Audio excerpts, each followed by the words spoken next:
Right, how to break 90 series. If you haven't watched the original experiment we did, we've got Matt on camera. Hello. Hello, hello. We've also got Dan here as well. Hello, Dan. Hello. Just behind camera here. Here he is. Look. Hello. Watch the video up here. Indeed. Where we're playing to average distances for the average handicapper, trying to break 90 handicap. We're now going to talk approach play from the rough. We've done approach play from decent lie. Again, I'll put a card here. We've got a bit of homework, 2 videos to go and watch. Now we're going to do approach play, same distances, 200 yards, 150, 100 yards, when to attack, defend, give up on doing any kind of going for the green ideas to make sure you're breaking that 90 score. Right guys and girls, this video was filmed at Yaz Links in Abu Dhabi, and if you want a chance of you and a friend to go there, in the link down in the description, click it, enter, and your golf travel might be sending you and one of your friends there. Now before we get back to the video, while you're down there, make sure you click that subscribe button and give us a thumbs up if you're enjoying the videos. And up in the poll up here, let us know if you're struggling to break 90. I know that's quite a lot of stuff to do, but once you've done all of that, let's get back to enjoying the video. So we're going to do one each. I'll do the 200. Dan, you do the 150, and Matt, you're going to go for the 100 yard? Yeah, that's fine, yeah. So 200 in the rough. I don't know if you can see that badger. That is now a badger. That is in the rough. 200 yards out, so if I was on the fairway, it's water all on the right, but I can run it up onto this green, and I would, but not from that lie. Nope. Free wood from there has got the potential to literally squirt anywhere, because it could be so low spinning, kind of funny squirty one, and quite easy to duff along the floor here. Yeah. How many amateurs do you see from these situations? They just take the club for their distance, don't they? Yeah. Just going to give it a whack, and that just makes for a long old day. And you're kind of just giving shots away, I always think, in those situations. So 3 wood. No, trashing that idea. I've got a 6 iron now, and I really could be 7 or 8, but because it's 200 yards, I still want to try and get as far down. I want to get to like your distance, the 100-yard distance, yeah, where I might be allowed to attack, subject to the lie, which we'll come to. Yeah, I'm telling my students, try and get as close as you can. Get as far down, as close as you can in play. Yeah. So I'm going to go ball back in my stance, slightly weight forward, handle forward. I'm going to hit down on this ball, and I'm going to hit as hard as I can. Obviously, I'm not going to hit my speed. I'm going to keep it at the... This isn't really allowed to go over 150 if I'm swinging at that average golfer speed. I'm just going to try and not interact with the grass and punch it forwards. Now look how low that's come out, which it's going to, because it's in the rough and I'm not allowed to hit this club over 150 for the average golfer trying to break 90. So the other options you need to think about is that coming out that low, if there's stuff to carry, bunkers, any trees or bushes in front of me. See, it's so often amateurs get in these situations, hit not a bad strike and it just dips into the bushes in front of them. You need as much loft as you can, subject to what you're going to have to get over, because it is going to come out low and squirty. Dan's turn, 150 yards out, and there is grass around that ball. It's not on the fairway. It's got the same conundrum as me. We've got water all here, and it's kind of a dippy green with a bit of a carry. Yeah. I've got a bunker to come over here, I've got water to my right, I've got bunkers to my left. I've got quite a tough shot. Yeah. Good luck. Thank you. That's how I thought you'd take it on. So would you try and get over the bunker here, which is what, 80 yards in front of us? I think I would try and at least get over this bunker in front of me. Yeah. I would, you know, from this lie, I'm not expecting, very similar to the way yours kind of came out there, I'm not expecting to get a great deal of height. I'm certainly not expecting to get much spin. Yeah.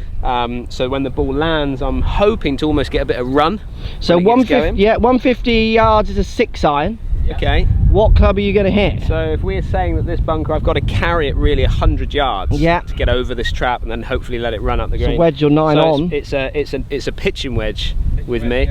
It goes 107. So I would then probably in this situation, I probably could get away with a 9 iron. Yeah. Because it's always that kind of balance point, isn't it, where you add, you know, take the loft off and then this becomes just as hard. So I would say that probably a 9 iron would make sure I would get it over this bunker. Matt, are you happy with him hitting a 9? Like as your 9's 120, 8 irons 130. The reason I say that is because my pitching wedge could still, if I don't have the speed, it could just dip a little bit. Yeah, it'll bounce. So it might not go. It might not go 107 from a decent. It will go 107, let's say, from a decent lie. Yeah. But out of here, I might just get a little dippy one. So what are we choosing? 9 iron. See it. 9 iron chosen. You going to do anything in your swing with this? Yeah, again, very similar to what you were talking about there. I'm trying to almost keep the handle slightly forward. Yeah. Try and take it a little bit so I can get a little bit steeper into the ball when I come into it. I don't want to be catching too much grass between sort of the club face until I get to that golf ball. I almost want to pop it out of there if I can. Back in your stance, handle forward. Correct. Stuff. Yeah. And then just try and, again, in this situation here, I wouldn't necessarily be looking directly at the flag. I'd be looking at the fattest part of the green. That pin is tucked on the left side, so I'm kind of going more fat of the green rather than at the pin.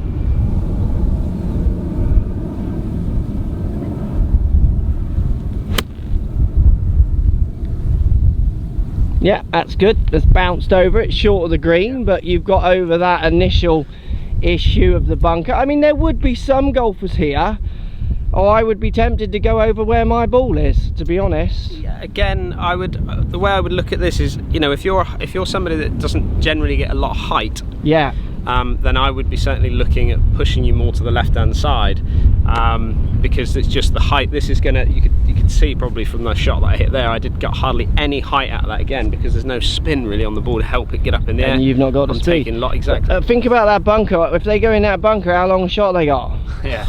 Good luck. It's a 70 yard, but I wouldn't want shot. That bunker shot. So to go and put your average handicapper in there, we could be talking the pickup here.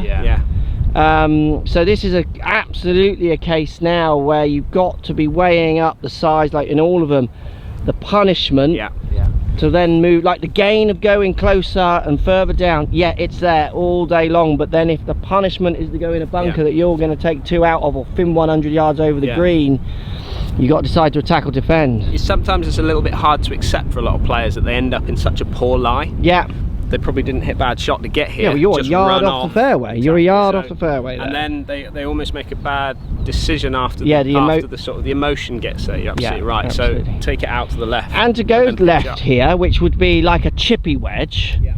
You know, I say this on camera. You know, how much fun would I have doing that?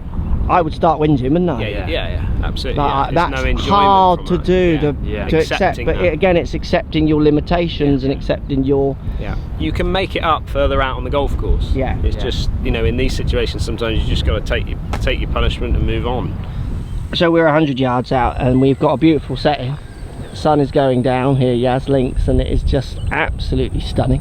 You wouldn't mind being in the rough here, would you? No, not this time. Look at it. Lovely.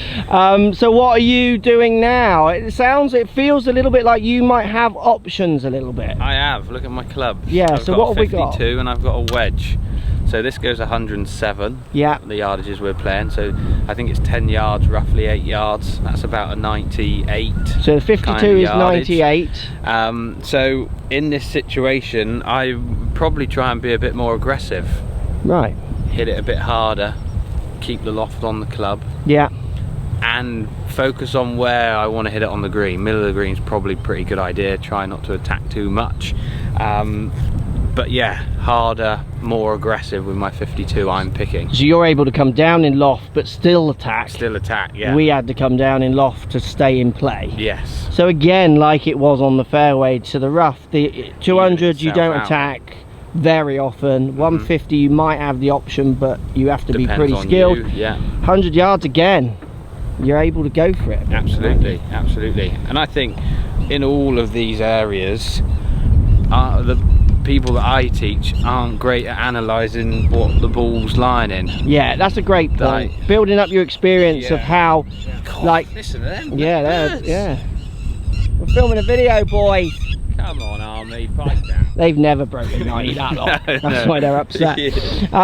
So like that, you haven't got like as many quite options, but if you were to go and put that there, which is still in the rough, but which is a better lie, but like you say, that could come out fast. Yeah, and I don't think amateur golfers are great at knowing what a ball's going to do in certain situations, and that's where they can just keep learning. If you're out playing 9 holes on your own, put a ball in the fairway, one in the rough, and see what happens, or a couple here and hit a few different clubs. Yeah, I love that. Yeah, definitely. Come down in loft. What about the style of play? I presume it's similar to what we were doing. Technique wise, it's very similar to you guys. Weight on the left, hit down on it. Don't be scared to take that grass away with that club. Big divots. And power that ball out. Yeah, because you've come down in loft, so you are going to have to apply the speed to get it over the bunker. Middle of the green stuff. Middle of the green me. Yeah, that's done well. That'll get up and bounce. Look at it go. Yeah, look at that run. Absolutely. And like you say, you're not afraid there. Take that out. You have moved the earth to try and make sure your ball went with it. Yeah. And it's quite interesting, isn't it? Because from the fair, if we are 2 yards off the fairway here. Yeah. So when you had the 100-yard shot from the fairway shot that we did, again, link will be up in this corner up here. Yeah. You can go and watch that. You know, you're 2 yards away from having full-on attack. Yeah. To a bit more attacky, but now having to defend a bit to the middle of the green. Yeah.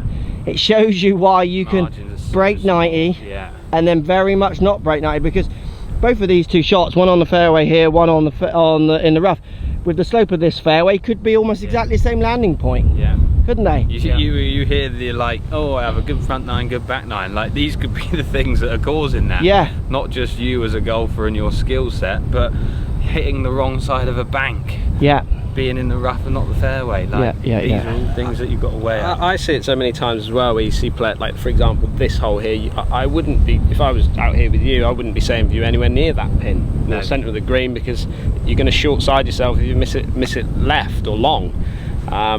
You know, make the correct decision from this situation, even if you do have lofting hand. Post comments down below, let me know what score you're struggling to beat. If this is helping you, let me know in that comment section down below. Hit that like button as well to let me know if you want to see more of these. Obviously there's so many situations we could do this from. Breaking 90, and we're going to do other scores as well. Breaking 80, breaking 70 I think we should do. We probably will need Dan for that one. Yeah, I'll skip that. You might go out on one of them. Yeah, go on boy, I'm good at that. You buddy. But just use these skills and get out here and try and practice in situation. I say it in a lot of videos, I can't say it enough. So many people want to stand on the range and practice perfect, but understanding, like Matt said, how to get out of lies and read lies, like Dan said, just how their brain's working. I wouldn't go anywhere that pin, there's a drop off to the left. How many of you are seeing those things when you're out there playing? You know, courses that you play might play week in, week out. Learn your patterns and get better from it.